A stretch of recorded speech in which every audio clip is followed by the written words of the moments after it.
നമസ്കാരം. സർവേ ഫലം പുറത്തു വരുമ്പോൾ കേരളത്തിൽ ബി.ജെ.പിക്ക് 3 സീറ്റ് വരെ അല്ലെങ്കിൽ 4 സീറ്റ് വരെയൊക്കെ ലഭിക്കാൻ സാധ്യതയുണ്ട് എന്നാണ് ചില സർവേകൾ സൂചിപ്പിക്കുന്നത്. ദേശീയ സർവേയിൽ തന്നെ ഏതോ ഒരെണ്ണം മാത്രമാണ് 1 മുതൽ 3 സീറ്റ് വരെ, അതായത് ഒരെണ്ണം കിട്ടാമെന്ന് പറയുന്നത്. ബാക്കിയുള്ളതെല്ലാം 0 മുതൽ 4 വരെയാണ്. 0 കിട്ടാം, ചിലപ്പോൾ 4 കിട്ടാം. അതാണ് നിലവിലെ വിലയിരുത്തൽ. ഏതോ ഒന്ന് 7 സീറ്റ് വരെ കിട്ടാമെന്നൊക്കെ ബി.ജെ.പി അങ്ങ് സുഖിപ്പിച്ച് കിടത്തുന്നുണ്ട്. എന്തായാലും അതല്ല പറയാൻ വരുന്ന കാര്യം. ബി.ജെ.പിക്ക് അക്കൗണ്ട് തുറക്കാൻ പറ്റുമെന്നുള്ള വലിയ പ്രതീക്ഷയിലാണ്. കാര്യം കേന്ദ്രത്തിൽ നരേന്ദ്രമോദി സർക്കാരിൻ്റെ പ്രഭ അത് മങ്ങി മങ്ങി വരുന്ന സന്ദർഭത്തിലും 10 വർഷം ഇടതുപക്ഷം കേരളത്തിൽ ഭരിച്ചു കഴിയുമ്പോൾ ബി.ജെ.പി വളർന്നു, ബി.ജെ.പിയെ വളർത്തി, ബി.ജെ.പിയുമായി അണ്ടർസ്റ്റാൻഡിംഗ് എന്ന് പറയുമ്പോൾ പോലും ഇവിടെ കഷ്ടപ്പെട്ട് 1 or 2 സീറ്റ് പിടിക്കാൻ പറ്റുന്ന സാഹചര്യമാണ്. അത് ഏതെന്ന് ഉറപ്പിച്ച് പറയാൻ പറ്റുന്നില്ല. നിയമമാണ് അതിൽ ഏറ്റവും സാധ്യത കൽപ്പിക്കപ്പെടുന്നത്. അതിനപ്പുറത്തേക്ക് ബാക്കിയുള്ള സീറ്റുകളെല്ലാം ഈ കയ്യാലപ്പുറത്തെ തേങ്ങ എന്ന മാതൃകയിൽ തന്നെയാണ്. അത് നിങ്ങൾ പ്രത്യേകം ശ്രദ്ധിക്കേണ്ട ഒരു കാര്യമാണ്. കഴിഞ്ഞ 10 വർഷം അല്ലെങ്കിൽ ഇടതുപക്ഷ സർക്കാർ അധികാരത്തിൽ വന്നതിന് ശേഷം ഡീലാണെന്ന് പറയുന്നിടത്ത് എന്തുകൊണ്ട് ഇത് സംഭവിച്ചു? നിങ്ങൾ വെസ്റ്റ് ബംഗാളിൽ നോക്കൂ. മമതാ ബാനർജിയാണ് പിണറായി വിജയനെ ആക്ഷേപിക്കാൻ വേണ്ടി പലകുറി ഇവർ ഒരു വ്യക്തിയായിട്ട് ഉയർത്തിക്കാട്ടിയത്. അവിടെ ദീദിയുടെ പോരാട്ടം നോക്കൂ എന്നുള്ളതാണ്. ഈ ഷോ ഓഫുകൾക്കപ്പുറം വ്യക്തി എന്നുള്ള നിലയ്ക്ക് മുഖ്യമന്ത്രി കസേരയിൽ ഇരുന്ന പിണറായി വിജയന്റെ ഭരണകാലത്ത് 14% നിന്ന് 1 ഇഞ്ച് മുന്നോട്ട് പോകാൻ ബി.ജെ.പിക്ക് കഴിഞ്ഞിട്ടില്ല എന്ന് പറഞ്ഞാൽ അത് എന്ത് ഡീലിന്റെ ഭാഗമാണെന്ന് ഇനിയെങ്കിലും കുറച്ചെങ്കിലും വകതിരിവുള്ളവരെ ഒന്ന് ചിന്തിക്കണമെന്ന് അഭ്യർത്ഥിക്കുന്ന ഒരു സാഹചര്യമുണ്ട്. കാര്യം നമ്മുടെ നാട്ടിൽ കോൺഗ്രസ്സുകാരും മൗദൂദികളും ഉണ്ടാക്കുന്ന കഥകൾക്കപ്പുറം കഴിഞ്ഞ തദ്ദേശ തെരഞ്ഞെടുപ്പിൽ, അതായത് ലോക്സഭാ തെരഞ്ഞെടുപ്പിൽ 15%-ലേറെ വോട്ട് നേടിയ ബി.ജെ.പി അതേ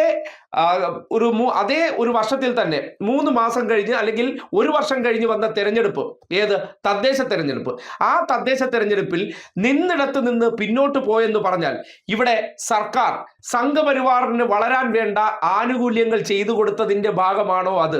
നിങ്ങൾക്ക് രാജ്യത്താകമാനം ഏതെങ്കിലും ഒരു സംസ്ഥാനത്ത് 10 വർഷം ഒരു സർക്കാർ ഭരിച്ചിടത്ത് സംഘപരിവാറിന് വേണ്ടത്ര വളരാൻ കഴിയുന്നില്ല എന്ന് പറയുന്നിടത്ത് എന്താണ് ആ ഒരു സംഘടനയ്ക്കെതിരെ ശക്തമായിട്ടുള്ള നിലയിൽ സർക്കാർ സംവിധാനങ്ങൾ നിലപാടെടുത്തിരുന്നു എന്നതിൻ്റെ തെളിവ് കൂടിയാണ് ആ കാണുന്നത്. ഡീലായിരുന്നു, അണ്ടർസ്റ്റാൻഡിംഗ് ആയിരുന്നെങ്കിൽ പടർന്ന് പന്തലിച്ചേനെ. ഇപ്പോഴും നേമം എന്നൊരു മണ്ഡലം അല്ലെങ്കിൽ തിരുവനന്തപുരം കോർപ്പറേഷൻ കോൺഗ്രസ് അകമഴിഞ്ഞ് സഹായിച്ചു കൊടുത്തു. എവിടെ? കോൺഗ്രസിനെ തിരിച്ച് ഒരു ആശാവർക്കർ സമരം നമ്മുടെ നാട്ടിൽ നടന്നല്ലോ. ആര്? മൗദൂദികളുടെ ഭാഗമായിട്ടുള്ള ഒരു SUCI ആശ. ആ ഒരു കപട ആശയം മുൻനിർത്തിക്കൊണ്ട് ഇവർ ഒരുമിച്ച് സമരപ്പന്തലിൽ കുറേയേറെ ആശമാരെ, കേന്ദ്രത്തിന്റെ പദ്ധതിയുടെ ഭാഗമായിട്ടുള്ളവരെ സംസ്ഥാന സർക്കാരിന്റെ കീഴിൽ സമരത്തിന് കൊണ്ടുവന്നതിന് ശേഷം സുരേഷ് ഗോപി ആയിക്കോട്ടെ, ഇപ്പോഴത്തെ മേയർ VV രാജേഷ് ആയിക്കോട്ടെ, സതീശൻ ആയിക്കോട്ടെ, ലീഗ് ആയിക്കോട്ടെ, എല്ലാവരും ഒരേ പന്തലിൽ ഒരുമിച്ചിരുന്ന് സമരം ചെയ്തു.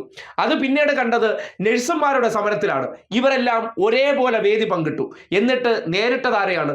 ഇടതുപക്ഷത്തിനെതിരെ എല്ലാ കാര്യത്തിലും. എന്നിട്ട് അത് വിഷയാധിഷ്ഠിതം എന്ന് പറയുമ്പോൾ ഏതെങ്കിലും ഒരു വിഷയത്തിൽ ഇവർക്ക് യോജിച്ച് നിൽക്കാൻ പറ്റുന്നുണ്ടെങ്കിൽ ആരൊക്കെ തമ്മിലാണ് യോജിക്കാൻ കഴിയുക എന്നെങ്കിലും ഇനിയുള്ള കാലഘട്ടത്തിൽ ലീഗിൻ്റെ മണ്ടപോയ തെങ്ങുകൾക്കൊന്ന് ചിന്തിക്കാവുന്നതാണ്. കാര്യം നിങ്ങളെ മതത്തിൻ്റെ പേരിൽ കൊണ്ടുവന്ന് സംഘപരിവാറിൻ്റെ തൊഴുത്തിൽ കെട്ടിക്കൊടുക്കാൻ കോൺഗ്രസും ലീഗും പണിയെടുത്തിട്ടുണ്ട് എന്നുള്ള യാഥാർത്ഥ്യം മനസ്സിലാക്കേണ്ട ഒരു കാര്യമേ ഉള്ളൂ. ഈ സർവേ ഫലങ്ങൾ വരുമ്പോഴെല്ലാം കേരളത്തിൽ 14% മാത്രം. എങ്ങനെ? 10 വർഷത്തിന് മുന്നേ എന്തായിരുന്നു സംഘപരിവാർ, 10 വർഷത്തിന് ശേഷം അതിൽ നിന്ന് പിന്നോട്ട് പോകുന്ന രീതിയിലേക്ക് സംഘപരിവാറിന്റെ വളർച്ചയെ ചെറുത്ത് നിർത്താൻ ഒരു സർക്കാരിന് കഴിഞ്ഞിട്ടുണ്ടെങ്കിൽ അത് തന്നെയാണ് പിണറായി വിജയൻ എന്ന വ്യക്തിയുടെ ഏറ്റവും വലിയ ക്രെഡിറ്റ്. കേരളത്തിലെ മൗദൂദികൾക്ക് പിണറായി വിജയൻ സംഘി വിജയനും സംഘികൾക്ക് പിണറായി വിജയൻ സുഡാപ്പി വിജയൻ ആയത് എന്തുകൊണ്ടെന്ന് പറഞ്ഞാൽ ഈ 2 വിഭാഗക്കാരെയും എത്ര ശക്തമായി നേരിട്ടു എന്നതിൻ്റെ പ്രതിഫലനം തന്നെയാണ് 10 വർഷങ്ങൾക്കിപ്പുറം ബി.ജെ.പി ബോൺസായി പോലെ ആകുന്നു കേരളത്തിൽ എന്ന് പറയുന്നത്. ഇക്കുറിയും അവർ വളരെ പ്രതീക്ഷയോടുകൂടി 1 സീറ്റെങ്കിലും വിജയിക്കുമോ എന്നുള്ളതാണ്. എങ്ങനെ? 10 വർഷം കൊണ്ടുള്ള വലിയ വളർച്ചയ്ക്ക് കേന്ദ്രത്തിൽ ഉൾപ്പെടെ ഡീല് നടത്തിക്കൊടുത്ത് സഹായം ചെയ്തു കൊടുത്തതിൻ്റെ അടിസ്ഥാനത്തിൽ ഈ അവസ്ഥയിലാണോ ഇങ്ങനെയാണോ ഡീല് കൊണ്ട് ഒരു സംഘടന വളരുക എന്ന് ചിന്താശേഷിയുള്ള മനുഷ്യരോട് ഒരു റിക്വസ്റ്റായി പറയുകയാണ്. ഒന്ന് ആലോചിച്ചു നോക്കൂ.